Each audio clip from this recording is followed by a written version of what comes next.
I still remember that morning in Charlotte when everything seemed so ordinary, so painfully normal, until it wasn't.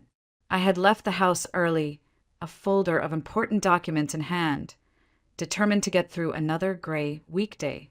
But as I pulled into the office parking lot, my heart sank. The folder I thought I had packed was gone.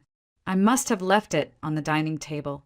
With a groan of frustration, I turned the car around. That decision, so small, so routine, was the one that changed everything. The Mitchell house sat quietly on a tree-lined street, bathed in the soft light of mid-morning. Our neighborhood was the kind of place where lawns were clipped to perfection, where people waved at each other while walking their dogs. To me, though, that house had always been more than just brick and wood. It was supposed to be my safe place, the promise of stability after a childhood of instability. And yet, as I unlocked the door that morning, unease crept up my spine. I tried to move silently, hoping to grab the folder and leave before anyone noticed I'd returned. But as I stepped inside, the muffled sound of a voice drifted down the hallway. My mother-in-law, Maria, was in the kitchen. At first, I didn't think much of it. She often stopped by to spend time with the girls when David and I were busy. But then her tone caught my attention, low, urgent, a mixture of worry and disapproval. I froze by the doorway, folder forgotten. "Are you certain this is what you want?" I heard her ask. There was a pause, as though the person on the other end was answering. "She's so fragile, David. She trusts you completely. If she finds out," my blood turned cold. I held my breath, praying the floorboards wouldn't creak under my weight. Maria's voice sharpened. "I warned you not to rush into this marriage. You can't keep living two lives. Sooner or later, she'll see the truth." I pressed my hand against the wall to steady myself. Two lives? What truth? I shouldn't have been listening, I knew that, but it was impossible to stop. My body felt rooted to the floor, my ears straining for every word. Maria sighed heavily. "If you go through with this, don't expect me to clean up the mess. Catherine doesn't deserve it." My chest tightened. I wanted to burst in, demand answers, confront her right there in the kitchen. But fear held me back, fear of what I might hear if I did. The conversation trailed off, the clink of a glass echoing in the silence. My pulse pounded so loudly I was certain Maria would hear it. I stumbled backward, clutching the doorframe as if it could hold me up. I finally found the folder on the dining table, but my hands trembled so violently the papers nearly spilled onto the floor. What had I just heard? What was David hiding from me? As I walked out of the house, the sunlight no longer felt warm. It was sharp, almost cruel, exposing cracks I had refused to see. And with every step, a reel of memories unspooled in my mind. My childhood, my marriage, the path that had brought me here. That was the moment everything began to unravel. When I stepped out of the house that morning, folder pressed to my chest like a fragile shield, my mind didn't just cling to Maria's words. It pulled me backward, years and years into the shadows of my childhood. Because betrayal, I realized, was not unfamiliar to me. It had lived in the very walls of the apartment where I grew up. I was raised in a cramped two-bedroom unit on the east side of Charlotte, in a building that always smelled faintly of damp carpet and cigarette smoke. The wallpaper was peeling, the radiators rattled in the winter, and every corner seemed to hum with tension. It wasn't poverty alone that made the place suffocating. It was my father. He drank. That was his way of moving through life. Beer bottles clinking on the coffee table, the bitter scent of whiskey hanging in the air. He was never violent with his fists, but his words cut deeper than any bruise. "You're useless," he would bark at my mother, nagging, bitter, never satisfied. And then he would turn his gaze on me. "Look at you, Catherine. Do you think you're special? You're nothing." I remember hiding in my bedroom, pressing a pillow over my ears to drown out his voice, only to hear it seeping through the thin walls anyway. His anger was endless, like a storm that never burned itself out. He never seemed to realize that each insult, each cruel jab, left something inside me trembling and small. My mother, Ruth, bore the weight of it all. She worked as a cashier at a grocery store, sometimes taking double shifts, coming home with sore feet and tired eyes. Yet no matter how exhausted she was, she always tried to keep the family together. "He's your father," she would whisper when I begged her to leave. "Families don't fall apart over words." Then she would smooth my hair and tell me to endure. "Strong women survive, Catherine. One day you'll understand." But even as a child, I knew survival wasn't enough. I didn't want to grow up to be like her, bending under someone else's cruelty, making excuses for a man who offered nothing but disappointment. I loved my mother, but I saw the way life had drained the color from her face. She had become a ghost of who she once was. So I studied. I cleaned. I worked quietly, trying not to add to her burdens. But in the silence of my room, I would imagine something different. A warm home where voices didn't rise in anger, where love wasn't something you had to beg for. I promised myself that if I ever had a husband, a family, it would be nothing like the one I was born into. Those years planted a fierce hunger in me, not just to escape poverty, but to escape the trap of a toxic marriage. I didn't know how yet, but I was certain of one thing: I would not live my whole life in shadows. When I finally turned 18, I felt as though I was walking out of a cage I'd been trapped in my entire childhood. My acceptance letter to the University of North Carolina at Charlotte wasn't just a piece of paper. It was my escape route. I remember holding it in my hands, reading the words over and over, as if staring long enough might make the freedom promised within leap into reality. Of course, freedom never came cheap. My mother couldn't help me financially. She was barely keeping the lights on at home. My father was long past the point of caring. So I took a job at the campus library. It was quiet work, shelving books, helping students find reference materials, checking out stacks at the front desk.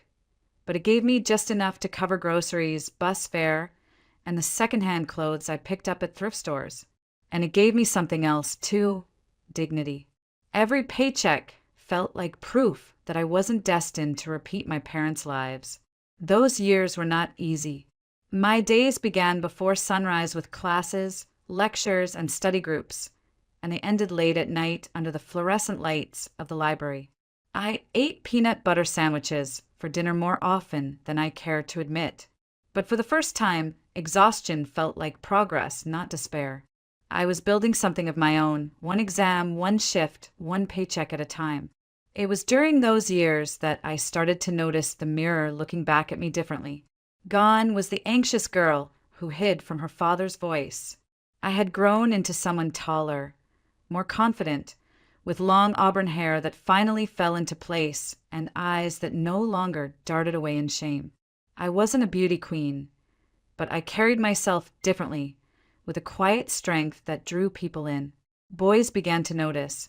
So did some of my professors, though their attention was subtler, laced with compliments that lingered just a second too long. I wasn't used to it. I had spent so much of my life trying to stay invisible, trying not to trigger my father's temper. That being seen felt almost dangerous.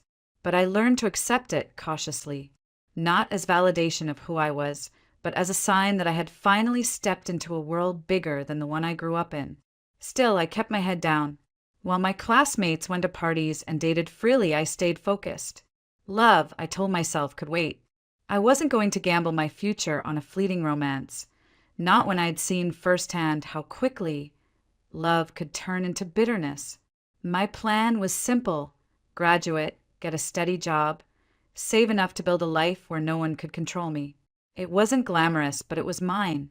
And for a girl who grew up in a house where even happiness felt rationed, that was more than enough.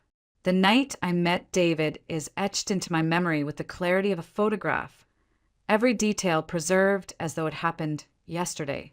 It was my first company party, held in the grand ballroom of a downtown Charlotte hotel.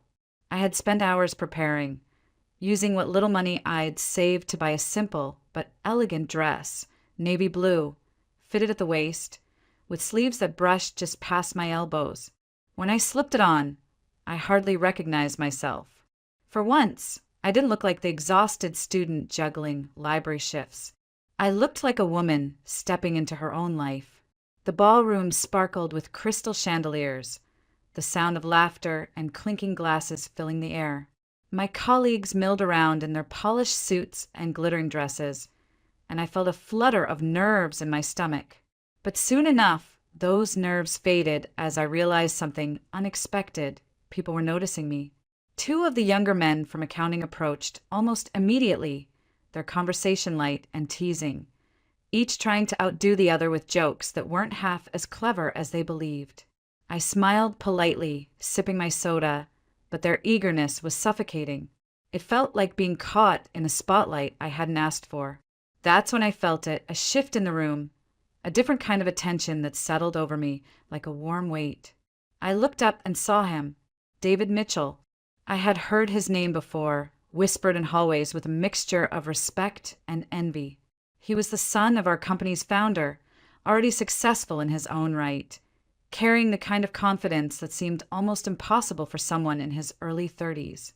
He stood tall in a tailored gray suit, his dark hair slicked back neatly, his posture commanding without effort. While the others laughed too loudly at their own jokes, David simply observed, his eyes steady, a faint smile playing on his lips. And then, as if the choice was inevitable, he walked directly toward me. "Gentlemen," he said smoothly, with a kind of tone that dismissed without insulting, "I think Catherine deserves better company than two men competing over who can tell the worst joke." The others laughed awkwardly before excusing themselves, leaving me alone with him. He offered me his arm. "Care for some fresh air?" We stepped out onto the balcony, the cool night air wrapping around us, a sharp contrast to the heat of the ballroom. Below, the city pulsed with light and movement, but up there it felt as though the world had gone quiet. "You don't seem like someone who enjoys crowds," he said, studying me with an intensity that was both unnerving and thrilling. I shook my head. "I guess I'm more comfortable in the background." His smile deepened.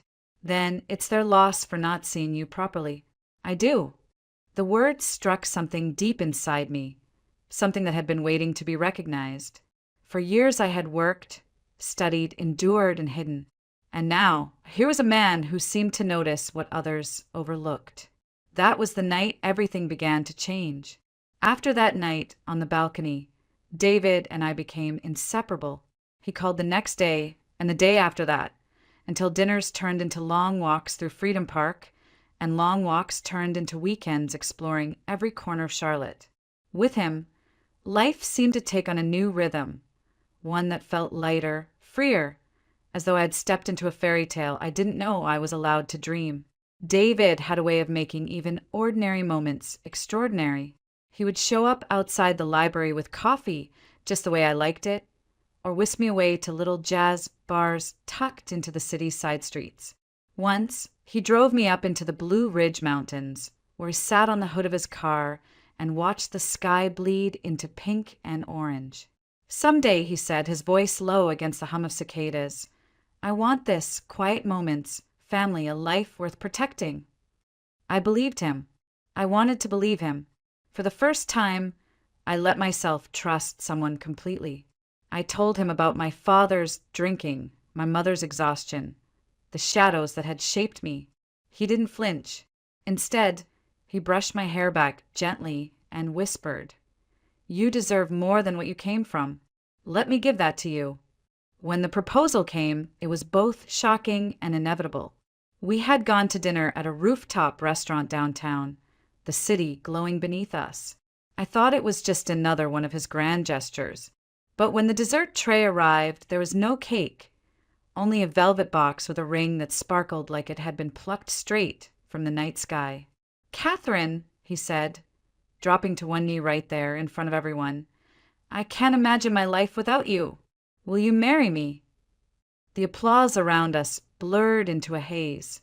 My chest felt too small to hold the flood of emotions crashing through me. Somehow, through the tears, I managed to whisper, "Yes." Meeting his parents came next. Victor, his father, was warm and surprisingly down to earth, shaking my hand with a firm grip and telling me he admired a woman who worked her way through college. Maria, however, was different. Polite, yes, but reserved, her smile not quite reaching her eyes.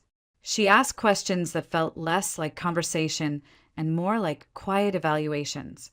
Still, I convinced myself she only needed time. The wedding was unlike anything I had ever imagined for myself. Held in an opulent hall, with chandeliers casting light across tables draped in ivory linen, it was a spectacle of wealth and elegance.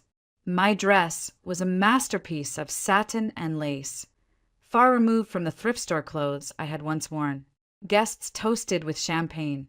A string quartet played softly in the background, and everywhere I looked there was abundance, flowers, laughter, glittering jewelry. As David slipped the ring onto my finger, I thought I had finally escaped the life I was born into. I thought I had stepped into the world I'd always dreamed of. The early days of marriage were everything I thought they would be. For a while, David was attentive, even tender. We moved into a beautiful home just outside Charlotte, with tall windows that let the sunlight pour into every room and a garden that seemed to promise new beginnings. When I found out I was pregnant, David lifted me off my feet and spun me around the kitchen, laughing like a man who had everything he wanted. Those months were golden. He accompanied me to doctor's appointments, pressed his hand to my growing belly at night, whispered dreams of the future, family vacations, backyard barbecues, teaching our children how to ride bikes. I let myself believe it all. I wanted to believe it. When Madison was born, he cried harder than I did. He cradled her as if she were made of glass, his voice breaking as he whispered her name. A year later came Sophie, and once again, David was there, beaming, snapping pictures, telling everyone how blessed we were. In those moments, I thought maybe I had done it. Maybe I had escaped the shadows of my childhood and built something different, something whole. But slowly, things began to shift. At first, it was small. Late nights at the office, missed dinners, his phone buzzing with urgent emails he never explained. I told myself it was the stress of providing for a family. I told myself every marriage went through seasons like this. Then it grew harder to ignore. He stopped joining us for bedtime stories, claiming exhaustion. When Sophie took her first steps, he wasn't there. When Madison begged him to come to her preschool recital, he promised he would, and then didn't show. Each time he apologized, his excuses polished and convincing. But the warmth in his voice had dimmed, and his eyes often looked elsewhere, as though he were already miles away. Meanwhile, my world shrank to the size of our living room. Diapers, bottles, sleepless nights. Sticky fingers tugging at my hair, small arms clinging to my neck. I poured every ounce of myself into our daughters. They became my anchor, my reason for pushing through the fatigue that never seemed to leave me. Maria, my mother-in-law, came often to help. She would rock Sophie while I bathed Madison, or fold laundry with the precision of someone who needed order to survive. Sometimes she would watch me with an expression I couldn't quite read, part sympathy, part sadness.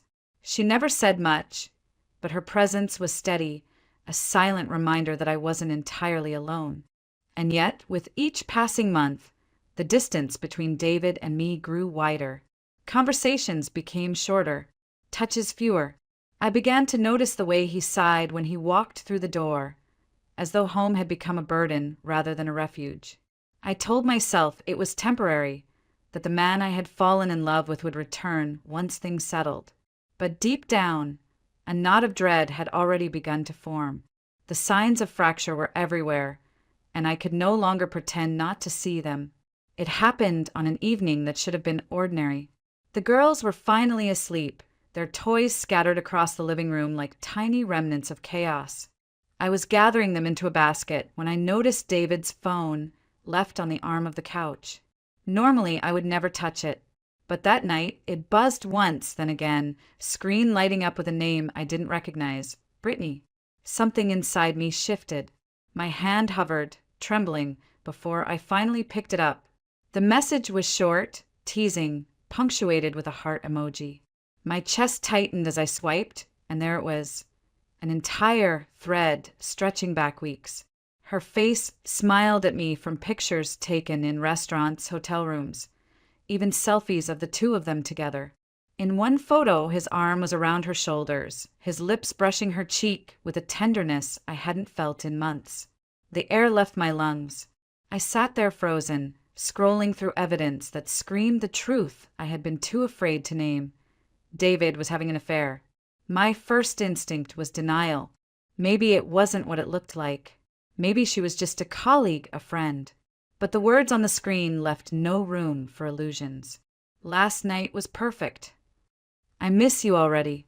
When will she find out? I dropped the phone as though it had burned me, pressing my hands to my face, trying to steady the storm inside me. The walls of the house seemed to close in, the silence around me loud enough to crush. That night, when David came home late smelling faintly of cologne that wasn't his, I said nothing. I watched him move through the house, calm and collected, as though the man I saw in those photos didn't exist. He kissed the girls goodnight, avoided my eyes, and muttered something about a long day at work. I wanted to scream. I wanted to demand answers, to throw the phone at his feet and force him to explain. But fear sealed my lips shut. Fear of losing the roof over our heads. Fear of not being able to raise Madison and Sophie on my own. I had grown up in a house where everything fell apart. I couldn't let that happen to my daughters. Not yet. So I carried the secret in silence. I smiled for the girls, kept the house running, tucked away my heartbreak as though it were another chore to manage. But I watched him more closely now. The late nights grew later. The business trips became more frequent, the excuses thinner. His phone was always glued to him. Face down on the counter, passcode changed.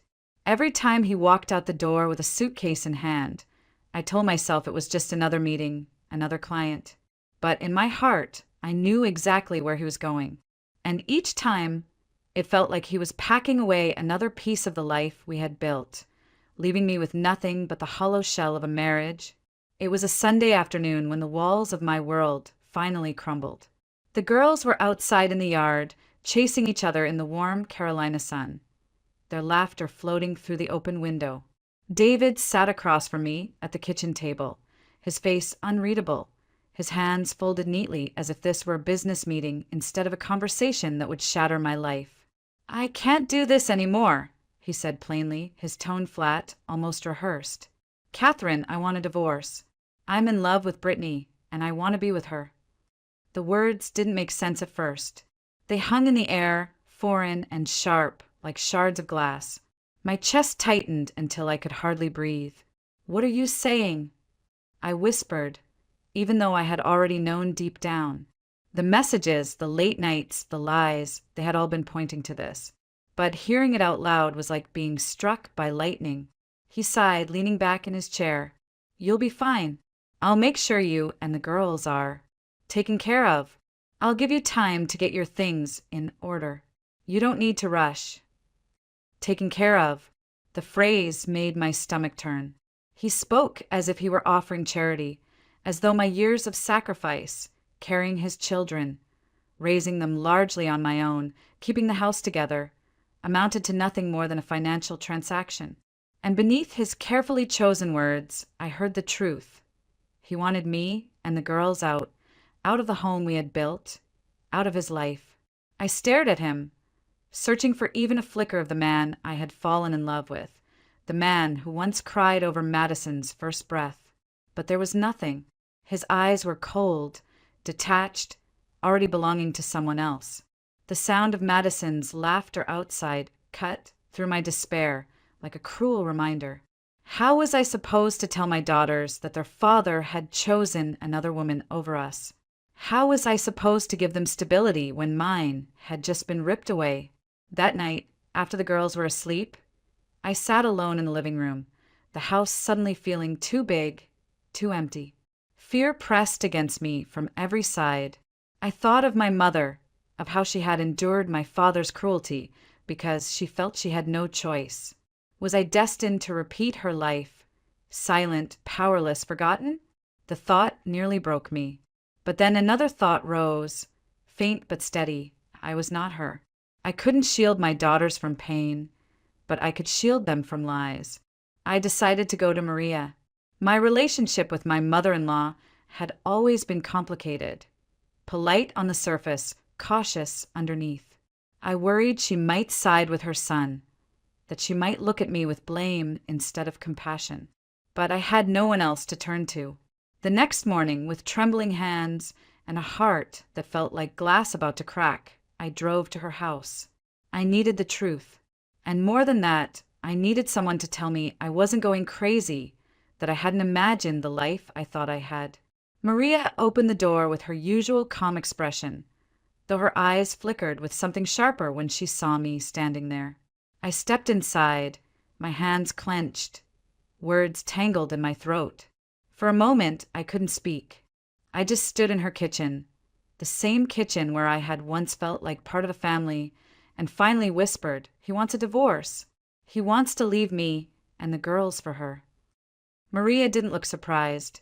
She pulled out a chair, gesturing for me to sit, and then lowered herself across from me. "I know," she said quietly. "I've known for some time." Her words cut deeper than I expected. I felt betrayed all over again. "You knew? And you said nothing." She reached for my hand, her grip firm but not unkind. "Catherine, listen to me. David, he's his grandfather's son. My father-in-law was the same. Charming, successful, and unfaithful. Victor, and I tried to raise David differently, but there are some flaws you can't polish out. I warned him. I begged him not to do this, but he's following the same path." Tears stung my eyes. "So that's it? He was always going to betray me." Maria shook her head, her voice steady. "This isn't about you. Don't make the mistake of carrying his sins as if they're yours. You've given him 2 beautiful daughters, a home, loyalty he never deserved. The fault is his, Catherine, not yours." Her words cracked something open inside me. For months, I had wondered what I'd done wrong, if I hadn't been beautiful enough, patient enough, strong enough. But here was his own mother, looking me in the eye and telling me I was not to blame. "And Brittany?" I asked bitterly. "He says he loves her." Maria gave a short, humorless laugh. "Love? That woman will find herself in your place soon enough. Give it time. Men like David don't change. She'll learn that the hard way." For the first time since the affair began, I felt something shift. Not joy, not even anger, but a strange, steady clarity. Maria squeezed my hand. "The condo, you don't have to worry. It's in my name, not David's. He can't take it from you. You and the girls will have a roof over your heads, no matter what he does." The relief hit me so hard I nearly sobbed. I had been bracing myself to lose everything, to pack up my daughters and walk into uncertainty. But now, I knew I wouldn't be left completely adrift. I looked at Maria, this woman who had always been distant, and for the first time I saw not judgment, but solidarity. Perhaps she had lived her own version of the story, and now she was offering me a way forward. When I left her house that day, the ache in my chest hadn't vanished. My marriage was still broken, my trust still shattered. But I wasn't walking into the dark alone. As I drove home, I glanced in the rearview mirror and pictured Madison and Sophie's faces, their laughter echoing in my mind. They deserved a mother who would fight for more than survival. They deserved a life built on truth, not pretense. And for them, I would start again,